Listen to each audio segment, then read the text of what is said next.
Ay, magandang araw po sa atin lahat. Munting kaalaman nga pala, nako, ito, tila yata panic mode na ang Malacanang. No? At hindi lang po yan. At marami po naniniwala talaga na dahil po sa files ni Cabral, ay dito talaga mahuhuli kung sino ang lahat-lahat. Dito sa usapang ito, ay hindi po to, sabi ko, usapan Duterte, usapan Pinklawan, usapan loyalista. Dito po ay malalaman lahat sa files na to ang lahat ng mga kalokohan ng kung sino-sino. Di ba? Dito tatamaan lahat po.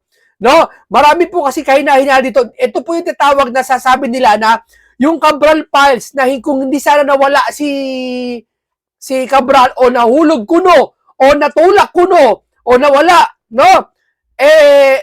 Isisiwalat sana ni Cabral, nakahanda ng isiwalat at sabi ni Lebiste, hihingi yata ito ng Witness Protection Program para isiwalat na. Ngayon, nakapagtataka lang napakarami, yung magsisiwalat na si Cabral, bigla nagkaganito si Cabral sa hindi malamang kadahilanan. At syempre, lumalaro sa karamihan, yung burol hanggang ngayon, hindi alam, hindi makita. Sabi niya nila, yung bangkay ni Cabral lasa na. Kasi ngayong araw na to, kung saan, isinagawa yung panalangin kay Akop doon sa kanyang burol. Pinakita sa media, may mga bulaklak. Si Akop talaga, dodook. Pinapakita sila Abante, pating Quadcom. Nakapila sila, bumuburol sila doon kay Akop. No?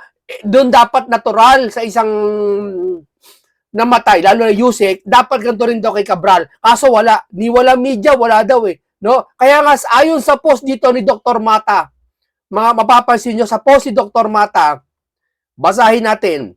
May balita ba patungkol sa wake at burial ni Yusek Cabral? Di ba? Ang dami tatanong eh.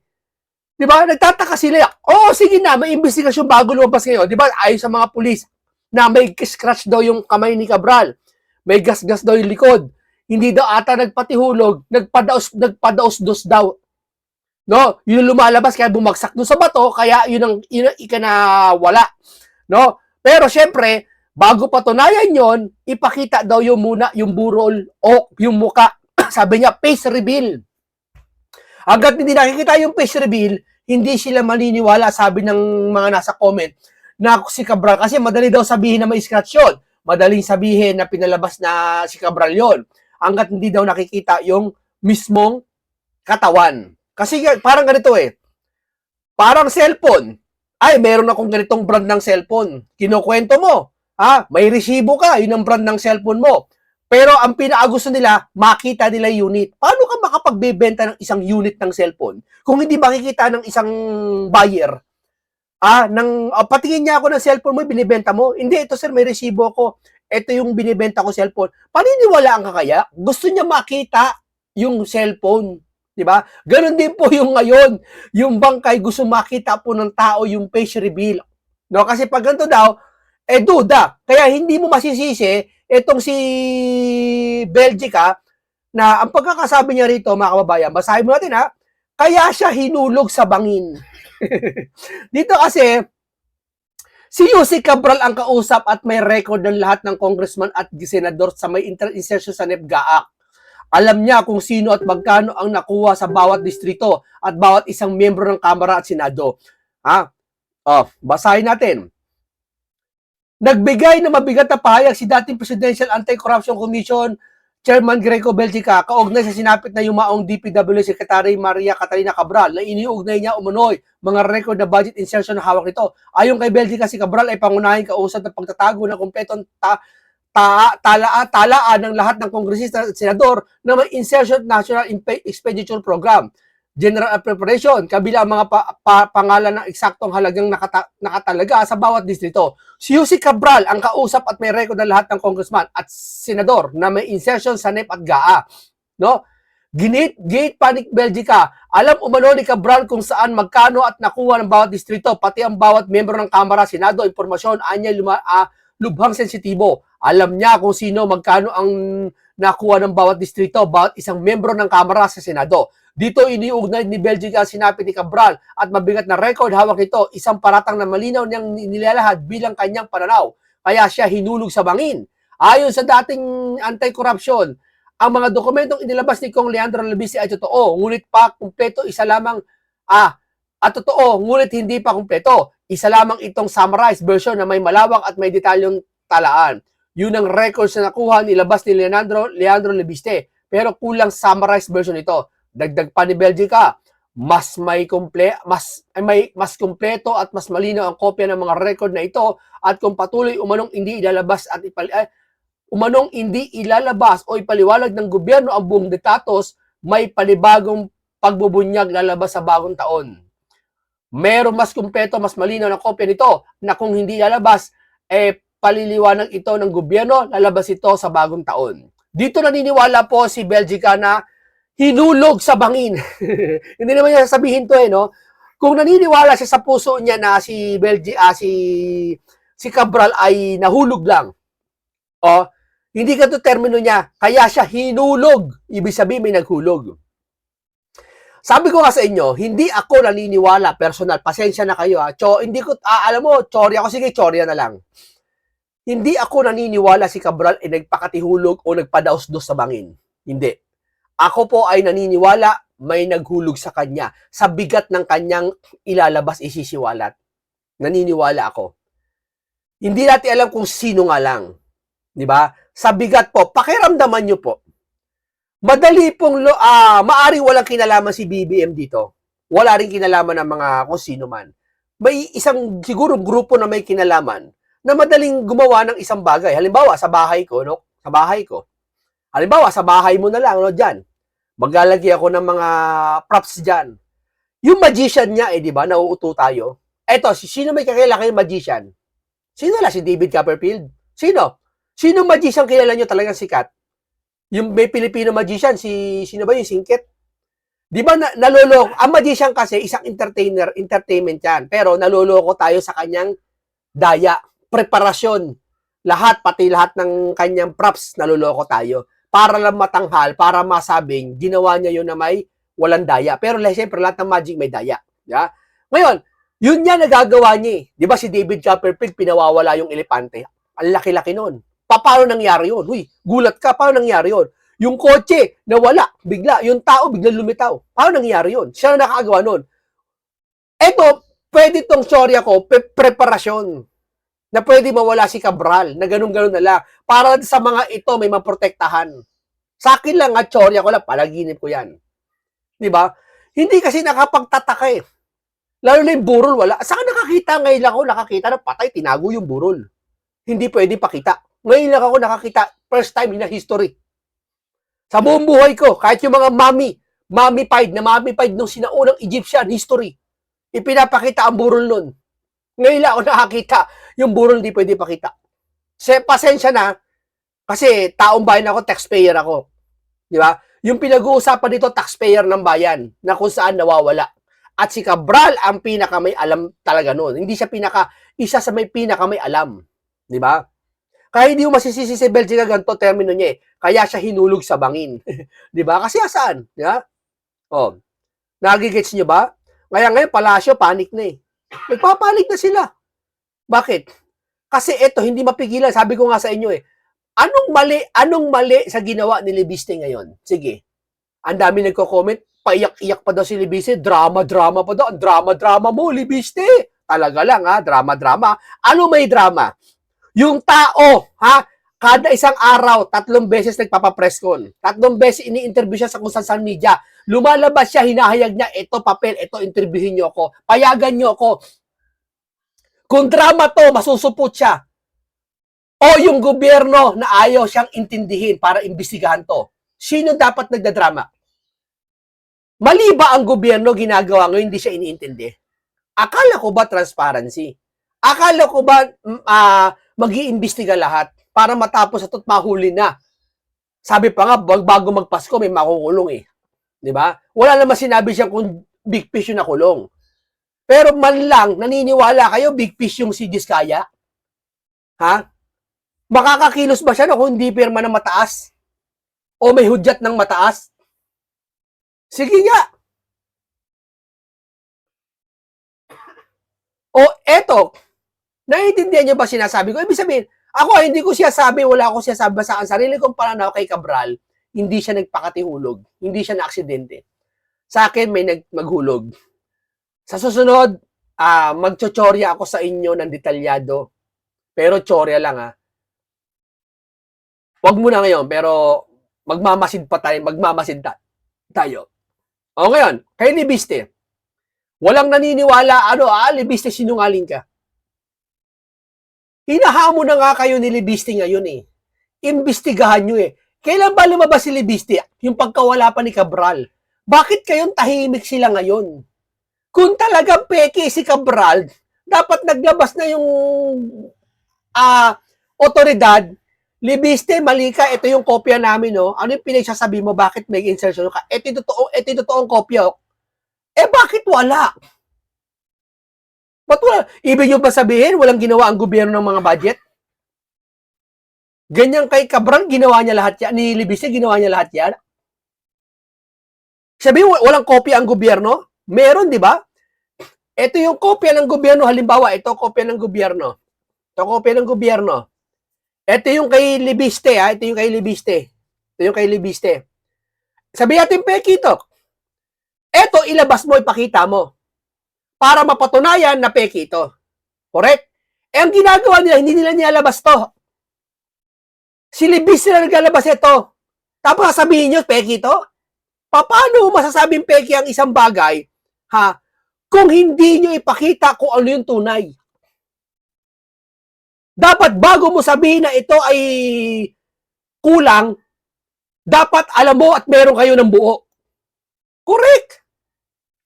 Diba? Napakalinaw ko. Okay, ito may ipit. Alam mo, ito may ipit si Vince dito. Ito mo, ang dami nag-resign. Ang buti pa rin nila. Sabi ni Claire, first time history. Ito lang, administrasyon may nagsoli ng pera. Proud pa, may nagsoli ng pera. Ibig sabihin, may nagnakaw. Tapos kinumpara niya na may mga Duterte. Sa mga Duterte ba? Nangyari to? May naisoli ba ang mga pera sa panahon ng Duterte? Bakit mo kinukumpara ang Duterte? Yung ba ang accomplishment nyo? Parte ba ng accomplishment nyo yung pagkumpara sa mga Duterte? Hindi yun. O palagay natin magnanakaw ang Duterte. Wala tayong pakialam doon na ikumpara mo. Kaya mo kinukumpara, ibig sabihin, ganun din kayo. Tama, mali. Di ba? Huwag kang magkukumpara, parang ganito Parang ganito ako nagnakaw ako. Bakit siya nagnakaw? Hindi mo sinuli. Bakit ako inuli mo? Parang ganun kinukumpara mo Huwag mo ikukumpara, napakamaling bagay yun. Yung ba part ng accomplishment nyo, ikumpara ang Duterte? Yung ba batayan ng accomplishment mo, ikumpara ang Duterte? Pag ba naagawa kayo ng isang parang mali, sasabihin mo, kesa naman yung nakaraang administrasyon, wala naman nagsoli. Wala namang umamin na magnanakaw. Dito may nakukulong na. Huwag mo ikukumpara yung natural na Duterte. O sige, let's say sinabi ang mga Duterte wala na pakulong. Sabi natin ang mga Duterte wala nakuhang mga pera na naisoli. Sige, palagay natin palpak sila. Sino ba nakaupo ngayon? Kayo, di ba? O sige kayo Yung bang pagsusoli ng pera, tama, mali? Tama. Nagsoli Galing. Pero magkano ninakaw nung bago isoli? Tama pa rin ba yun? O sasabihin natin, at least may sinoli. Di para natin sinabi na okay lang magnakaw basta may sisoli. Di mali pa rin. Wala tayong magagawa. Tama, may nagsoli. Kesa wala. Tanga naman. Pero ang tanong doon, ibig sabihin, may nagnakaw. Proud ka pa? Kasi kinumpara mo sa Duterte. So, ibig sabihin, proud ka sa nangyari ngayon sa pagsosoli. Tama, mali. Ngayon, ito si Cabral, si Libiste, nagsasalita ngayon to. Hindi naman niya sinabing tama to Kaya nga sabi, nakikiusap siya, ilang beses niya binanggit. Beans. Sa essence ng kanyang sinasabi, tulungan mo ako, parang ganun. Makipagtulungan ka, Beans. Ano ba si Beans? Guardia ba si Beans sa isang convenience store? Ano ba si Beans? Teka, ano ba tungkulin nito? Ito totoo, ano tungkulin niya? Ano tungkulin nito? Ilagay nyo nga sa baba kung ano tungkulin nito sa gobyerno. Naniniwala ba kayo na si Beans? Ito lagay Huwag nyo palang kalimutan bago yan, huwag nyo kalimutan mag-subscribe, mag-like, at ilagay nyo sa baba, naniniwala ba kayo na ito si Beans? Alam niya talaga, may kopya siya, at ngayon tahimik siya, hindi siya lumalabas ngayon, naniniwala ba kayo na malaki kinalaman niya dito? At may pitatakpan siya? Sige nga, babasahin ko yan para magkaroon ako ng idea. At pangalawa, tanong, naniniwala ba kayo na si Cabral at tulad ng pagkakabanggit nito ni Belgica na kaya siya hinulog sa bangin? Wala naman siya sinabing hinulog sa bangin, no? Ang sa kanya lang, kaya siya hinulog sa bangin. Meaning, may possible na ito ang kanyang damdamin. Naniniwala ba kayo? Tanong na lang. Daan na natin sa tanong. Naniniwala ba kayo itong si Cabral hinulog sa bangin o nagpakatihulog ng kusa? Sige nga. Tapos ipaliwanag nyo kung bakit. Sa teorya nyo lang para maibuod ko para sa susunod, maano ko kayo. Malay nyo, kunin ko yung idea nyo. Pagalingan niya tayo. Sige nga. Gawin natin puzzle to. Malay mo, may mga sagot. Di ba? O, maliban tayo, painggan natin to si Libiste. Itong hawak niyo. Secretary Vince Dizon naman po, meron po siyang sinasabi na hindi pa daw po niya nakikita o na-authenticate itong mga documents na ito. Ano pong reaction niyo dito sa tila parang pangmamaliit ng Malacanang at ni Sec Vince Dizon dito sa mga dokumentong hawak niyo? Maraming salamat po ma'am sa inyong tanong dahil napansin ko din na noon si Sec Vince ay madaling na-access ng media at nakita ko yung clip ng inyong show nung isang araw na na-observe nyo din na hindi din siya nagbibigay ng comments sa mga documents na in-upload ko sa Facebook. At I can say that Sec Vince has had these documents at least as long as I had them because when they were given to me, he was also on the phone and saw them after that, and he cannot say na hindi niya nakita. I also uploaded them on Facebook, and I also uploaded on Facebook yesterday my email to him on October 1, emailing him a copy of the document that I uploaded on Facebook. O, tignan mo, pansin mo itong si Libistiak, pansinin nyo lagi siya nagpapa-interview sa mga TV, sa mainstream media. Ito ba yung taong sinasabi nyo nagdadrama lang? Ito ba yung tao na sinasabi nyo nag-iimbento lang? Kung nag-iimbento ang isang tao, hindi magpapakita ng ganito. Kasi siya makukorner. Kanino kayo naniniwala? Siya lagi nagpapakita sa TV, sa social media, o dun sa mga taong dapat magpaliwanag nito, hindi nagpapakita? Sumagot nga kayo? Pangatlong tanong yan. Sige nga.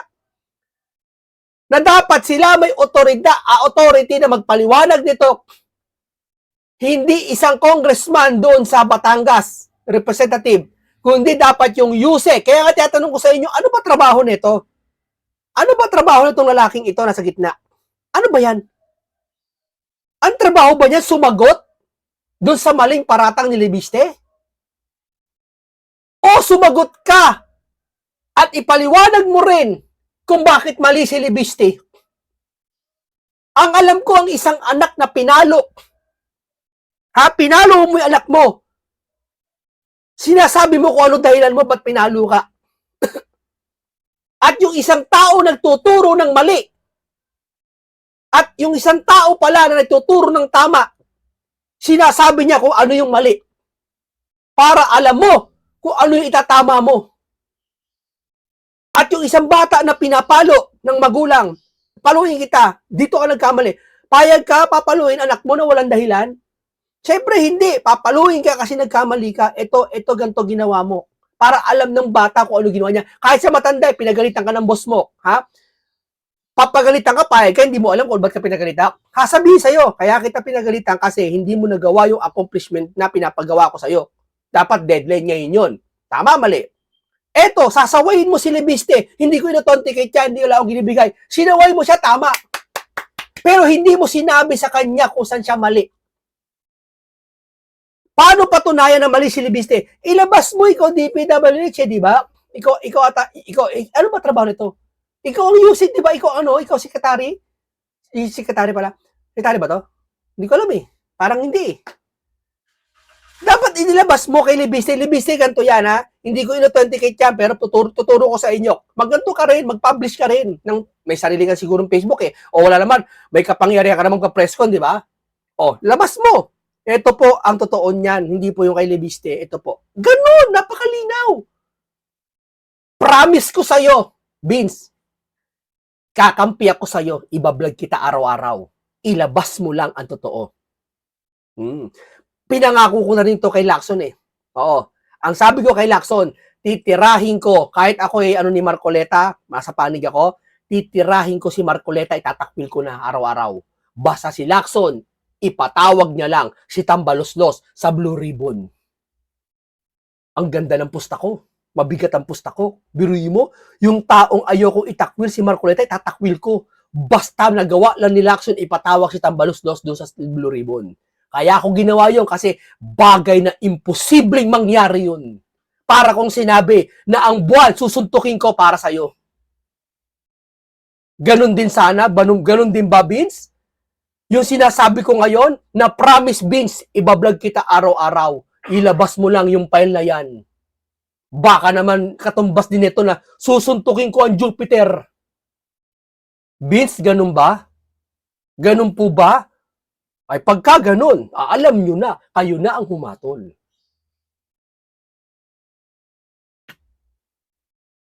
Kasi doon po nakalagay yung summary ng magkano ang allocable ng bawat district representative sa Pilipinas. Para malinaw lang po ma'am, yung sinasabi kasi ni Sec Claire, baka akala ng iba, hindi totoo yung document. Ang sinasabi, hindi ito proven until Sec Vince will authenticate. At sinasabi ni Sec Vince, hindi niya nakikita. Pero sinasabi ko po, nakita na niya noon pa, in-email ko pa, at ngayon makikita naman niya, bakit hindi pa niya in-authenticate. Oo, oo nga po, nabanggit nyo na rin po yan sa ilang mga pahayag, yung tungkol po dito sa email na inilabas nyo rin po sa inyong Facebook post. Tama po ba yan, Congressman Leandro De Viste? Wala po ba kayong direct line with DPWH Secretary Vince Dizon? After nyo po ma-email, magkaroon kayo ng email, iba po yata ang sumasagot sa inyo, ito po ay galing sa DPWH Planning Service na may mga ipinadala rin na document sa inyo. So sinasabi nyo po, ngayon tila nagbabago yung timpla ni Secretary Vince, iba na dun sa before, ang sabi nyo sa amin, si Sec Vince pa mismo ang nagsabi na sa inyo ibigay yung files? Oh, yes ma'am, sorry, just to clarify.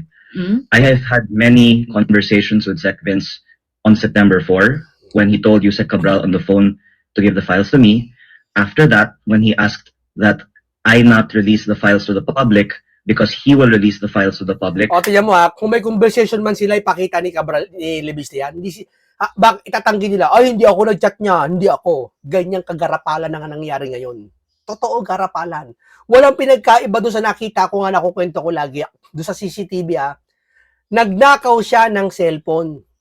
Nakita siya nagnakaw. Mukha niya, ang linaw na CCTV. Yung CCTV mamahalin eh. Kaya talagang kitang-kita, pati yung kilay niya eh. Diba? Talagang kitang-kita. Talagang siya, kinuha yung cellphone, kinuha. Ito cellphone, kinuha niya. Ba, nung nakita, pinareview sa kanya ng barangay, ikaw to nagnakaw, ay hindi po ako yan. Biruin mo, ganun tayo pinaniniwala, harap-harapan. Ganto rin to. Kung maglabas man to ng mga chat messenger, itanggi nila, sige, itanggi nila. Nakaabang yung tao, alam naman ng tao kung sinong tama, mali. Nagtataka lang ako sa ibang vlogger, sa ibang mga nagpo-post, na ito si Libiste pitatawanan. Drama lang daw. Ang drama po, madaling gawin yan, oo. Pero yung sinasabi ni Libiste, mahirap. Mahirap patunayan na fake. Kaya patunayan nyo pamamagitan ng investigasyon. And in October, in November, many times po nag-uusap kami ni Sec Vince at ang kanyang team. Yung pinost ko lang po sa Facebook ang email documentation ng konteksto po ang marami naming ibang mga pag-uusap kahit sa telepono. Oo. So at least malinaw ngayon, meron kayong personal contact. Ipinost Yes. nyo lang din po yun para malinaw, para lang po masagot yung sinasabi na hindi pa na-authenticate. Through that email, nakikita na even before, alam na nila. Tama po ba yun? I mean, maaaring ayaw niyang buksan dahil gusto niyang sabihin na hindi niya alam kung ano nga talaga yung allocable ng bawat kongresista. Pero parang it is funny, I think, to the public that the DPWH cannot confirm how much is the allocable budget out of 401 billion pesos of allocable budgets of congressmen because this is taxpayers' money and I think we deserve to know, totoo ba na may mga congressman na ang allocable ay 3, 4, 5 bilyong piso kada taon? Kung hindi po tama yung ibinigay sa aking dokumento noong September 4 na galing sa kanila, baka pwede nilang isagot ano ba yung tama. Pero may mga nagsasabi kasi sa social media, yung pangalan na ito, hindi tama and so and so. I swear this document came from DPWH. Kaya dapat si DPWH po ang sasagot kung hindi totoo ang dokumentong in-upload ko na galing sa kanila. Tama! Parehas kami ng pananaw na ito ni Libiste. Alin ang tama? Kung ito mali, dapat ilitaw mo yung tama. Tama? Pag ito kulang, asan ang buo? Kaya genius to eh. Pain niya lang pala to. Para tingin ko, pain lang to ni Libiste. Alam niya talaga may buo siyang pinapakita. Binibiti niya lang eh. Para lumitaw ang katotohanan eh. Hindi niya nilalabas ang buo lahat kasi matitiktikan eh, mapaghahandaan eh. Lalabas siya lang kunwari. Yung, ako, akin lang, ano lang, teorya ko lang sa kanya. Masyadong genius to si Libiste. Corner sila dito ngayon kay Libiste. Oh, hindi nila kaya solusyonan to. Oh, magaling. Ano yung totoong allocable budget? Yan. Wala nang maniniwala kung sasabihin nila. Pwede si Libiste. O sige, palagay natin mali yung kay Libiste, no? Mali, no? Palagay natin mali, no? Paano mo sasabihin mali kung hindi namin ipakita yung tama? Ay! Bibili ka. Isang produkto. Ito, produkto. Ngayon mo lang nakita to. Paano ko malalaman totoo to? Dapat ipakita mo sa akin yung original. Di ba? Walang allocable budget ng mga congressman, di ba? Oo. Congressman, did you try to reach out to Sec Vince kung bakit ganun yung nangyari? Kasi kung galing sa kanila yung file, why is he saying now na hindi pa niya na-authenticate? Sinubukan niyo po bang mag-text sa kanya, tumawag para tanungin kung bakit ganito na po ang naging timpla niya? I'll be honest with you. Yes, we are trying to contact Sec Vince. I think abroad siya ngayon. Pero nakausap din namin po ang kanyang mga appointees, also trying to reach him. I'll just be honest, okay? Sec Vince really wants reform and transparency in the DPWH. But on the night that I got the documents, he realized how severe the consequences to some of the people on the list might be. And after that, wanted the documents not to be released to the public. After that, he went to Congress for the budget hearings. We also talked there. And then we also had private discussions outside of Congress. I am also answering your question a while ago about how we communicate outside of the email that I posted. We have had many conversations, and in these conversations, it involves me not releasing the files that he authorized to release to me on September 4, because September 4, he was 3 days on the job. Maybe he hadn't studied fully what all the files were, but he said to release them. And then after that, Okay. I'm sorry to say, but it's an acknowledgement that because they haven't released the files themselves, they don't want the public to know. Okay, ganito po, no? Can we abbreviate this proceedings ikang congressman para ho kasi if we will deal so much, we will give so much time sa authentication, etc.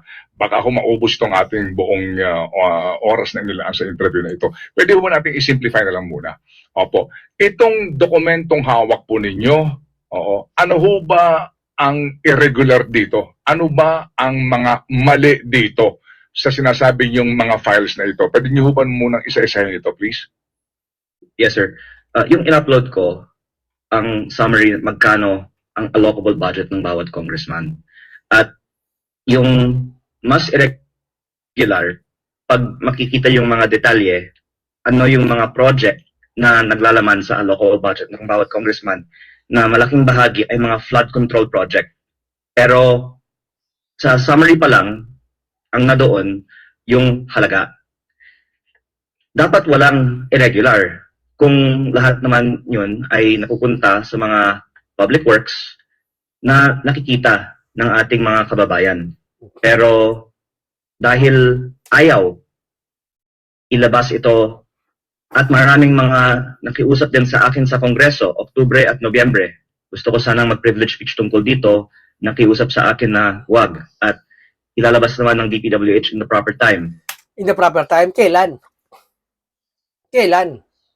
Di ba doon pala sa simula, Blue Ribbon pa si Senator Marcoleta, may Cabral na gusto niya imbestigahan. Dapat doon pala kung talagang gusto niyo, transparency kayo, inilabas niyo na eh.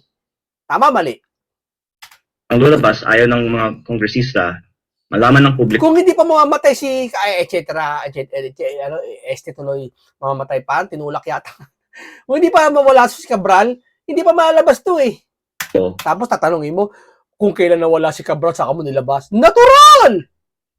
Anong gusto mo? Ilabas na dyan si Cabral. Eh, hindi niya makapagsalita yung tao. kung ilang bilyon ang kanilang taon-taong budget sa DPWH. Okay. Kung yun po ay suspicions na baka may inappropriate transactions relative to these projects, ayoko naman po manggaling sa akin yun. Ang sasabi ko yung irregular is, hindi lang po sa malaki na hindi inideklara, pero napakalaki ang disparity din ng ilang mga distrito na wala pang 1 bilyon. Yung 8 bilyon, malaki. Pero may iba naman na 5 o 10 bilyon. At yung mga iibang rehiyon na nakakakuha ng malaking budget, hindi naman po yung maraming populasyon o malaking pangangailangan necessarily. May correlation din po kung saan maraming contractor, mataas po ang allocable budget. Okay.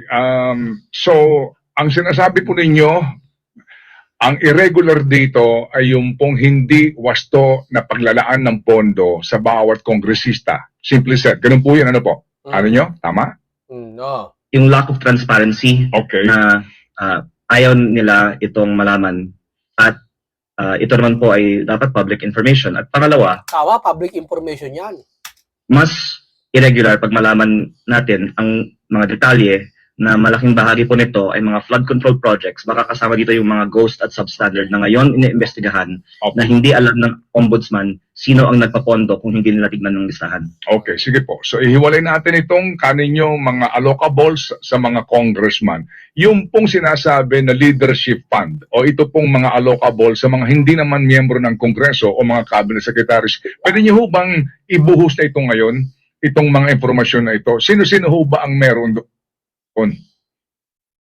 Salamat sir sa inyong tanong pero ako po ay nag-post din sa Facebook na nais kong magbigay ng privilege speech mamayang hapon tungkol dito kung papayagan ako ng Kongreso dahil ayaw kong sabihin ng iba na hindi ako dumadaan sa tamang proseso.